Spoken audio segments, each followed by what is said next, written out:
Hi, Mochismo Eugene. Welcome to another video from Exit Strategy.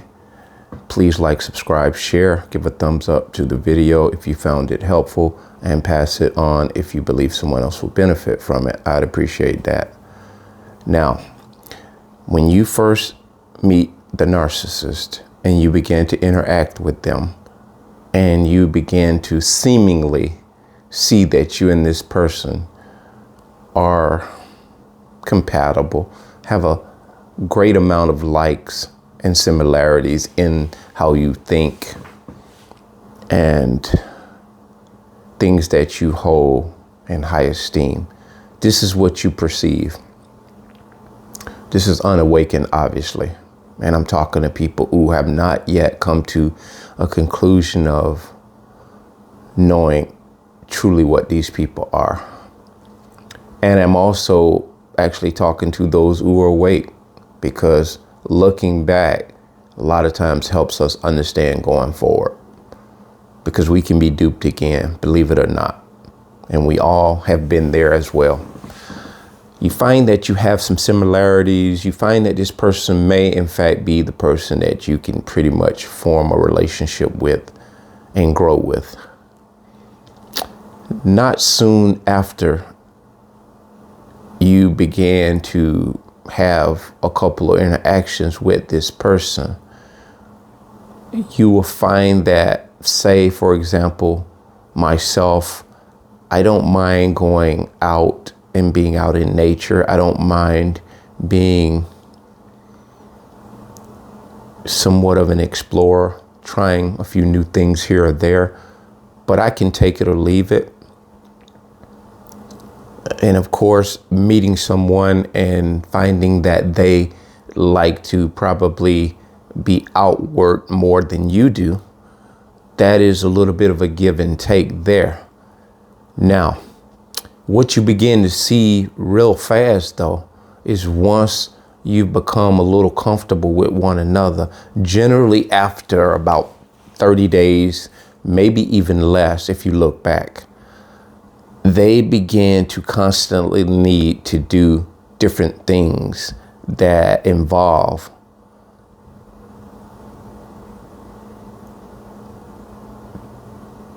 being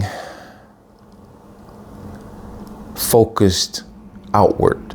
Nothing is really being invested in them exercising things from within.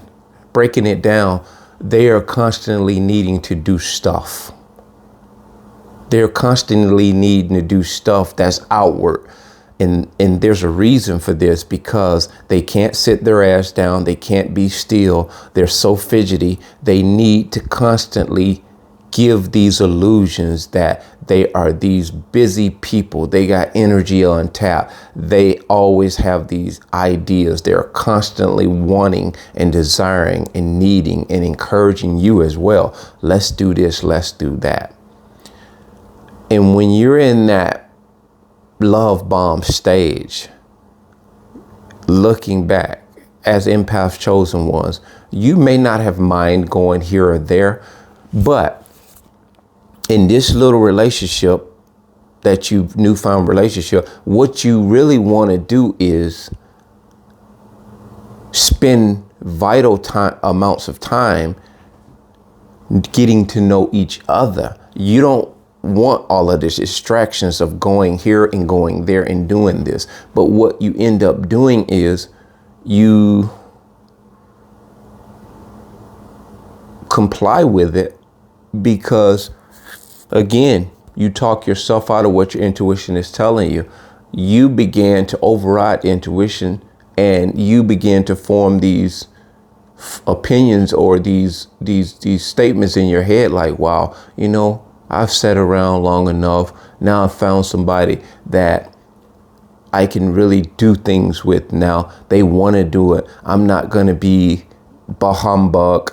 I'm not going to dash their not dreams, but, you know, I'm not going to bring them down, because I don't like to go as much as they do. So I'm going to comply with what they want to do. What you don't understand is this is not going to be a short-lived endeavor. This is not just something that's going to have a season that it goes through and fizzles out when you guys begin to get to know each other a little more, because you're never really going to get to know the narcissist in any other way that differs from what they're showing you right here and now. It's never going to calm down and settle down.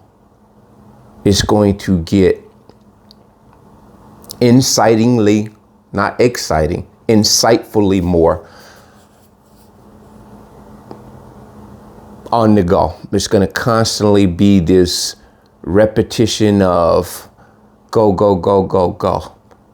And when you began to notice this and you start trying to apply the brakes on the situation, because at this point, you're probably spending quite a bit of money. You may not be spending thousands of dollars, but nonetheless, you're spending money faster than you're able to go back and replenish income. And so you, being the voice of reason, are going to politely say, well, you know, we are probably going to have to chill because, you know, there's only XYZ. Not getting into strict detail about your finances because you don't really know them that well. So what you're doing is you're kindly, politely broaching the subject of, you know, we've gone out a lot to eat. We probably just should eat at home or cook something at the house. Let's make a meal. Without seeming cheap, you really just want to be realistic when you're telling them this, because you don't realize that they're not even on your level of thinking. They don't even think about these things. They're just going. They're doing things in the moment. But you don't notice. And so you're not being critical of them. So you kindly say, well, you know, yeah, let's grab some grocery and let's make some dinner at home. I love to cook. Let's do some of this. And you'll find that they will be against every single idea that you have, especially the voice of reason. Anything that makes reasonable sense, you're going to begin to find out that they are going to kick against it. Oppositional, defiant. And this is when you determine that there is a little bit of light friction. And that's by design, because what you're doing is you're not imposing, but you're interjecting a thought process here. And narcissists don't do critical thinking. They don't introspect. Everything they see is real. That's their reality. If it's something in thought, that's not reality to them. That's fantasy to them. No matter how true it is and sound-minded it is, that's fantasy. Truth for them is what they can see and touch. And so you go on to live with these people or cohabitate with them. And you do have time to yourself, and you began to feel like what you felt a couple of weeks into this thing is totally the opposite. You just can't put your finger on it. And what we end up doing, again, we allow the intuition to be dumbed down and we override it with, okay, well, maybe I'm overreacting. And you began to comprise different antidotes in making this thing better. And all you know is to do this. You have no idea that this person is not your person. They are not that person that you thought they were. They have no interest in building with you. They have their business and their agenda is extracting, taking, using, sampling. And once there's no use there no more, you're done for. And so this relationship continues down this road of crooks and turns, to which you realize at some point that I have effed up.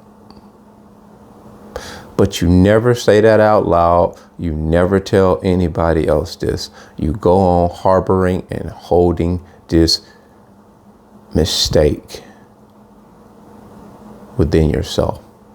And what it causes you to do is allow this thing called this situationship to linger. You don't really know how to get out of it, but you know you need to get out of it. And for one reason or another, that 4-week relationship that you should have jumped off of or out of then ends up being 4 years. And you can't even remember how many good days you've had in this 4 years. Matter of fact, you are really searching your mind to see if there were ever a good day in this relationship, because all of that has been overshadowed by a lot of foolishness that you can't even put into words. This is one of the most saddest, sadistic,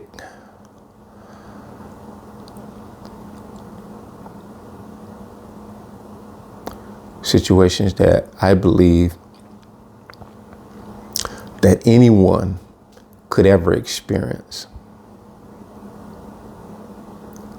You can't even compare this to a lot of physical ailments in life. I don't even want to name things to compare this to, because there really is nothing to compare it to.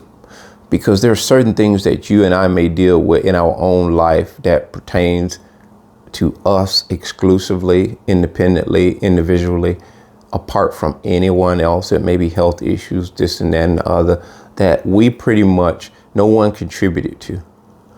The reason why this is such an atrocious, demonic, disturbing situation is because it is all someone else tweaking the screws within us.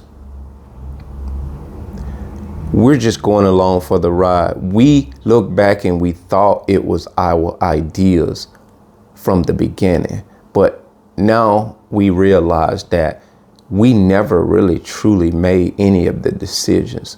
We came up with ideas, but even those ideas were manipulated, and it was made to look like it was us who were making the decisions. We never truly had control of, or not so much control, we never actually ever had individual decisions. They were all manipulated. We just didn't understand how. But somewhere along the way, God in his grace, he allowed us to be able to come to a point of realization. I just believe God Almighty just got sick and tired of the way, the brashness in how a narcissist moves. And there's a season in which darkness is allowed to flourish. But I believe that season is coming to a very, very quick end. That being said, bless.